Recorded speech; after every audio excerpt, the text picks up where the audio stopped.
কি দেখছো তুমি? এত ধ্যান দিয়ে দেখি। আমার শাশুড়ি মা একটা জিনিস পাঠিয়েছে, দেখো এটার মধ্যে, যেটার কথা না বললেই নয়। বলি তোমাদেরকে, আজকে দুপুরে আমাদেরকে যেতে বলেছিল, আজকে রবিবার ছিল, আমরা যেহেতু যাইনি, মানে মিষ্টুর সকালে স্কুল আছে, ওই জন্য আমরা যাইনি। তো শ্বশুর মশাইকে দিয়ে তারপরে এই জিনিসটা পাঠিয়ে দিয়েছে বিকাল বেলায়। তো এটার মধ্যে কি আছে বলো তো? এটার মধ্যে আছে হাঁসের মাংস। দেখো, অনেক দিন পর হাঁসের মাংস খাবো। আমি যেহেতু হাঁসের মাংস খাই না, খুবই কম, মানে পছন্দ করি বাট খুব কম, কিন্তু আমার শাশুড়ি মা যা রান্না করতে পারে, আমি সন্ধ্যাবেলায় এক পিস তুলে খেয়েছি।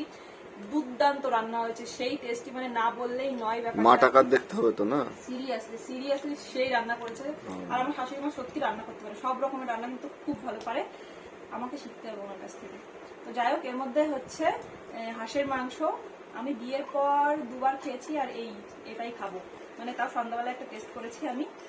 তো এটাই পাঠিয়েছে শাশুড়ি মা, এটাই তোমাদেরকে দেখানোর ছিল। এই দেখো।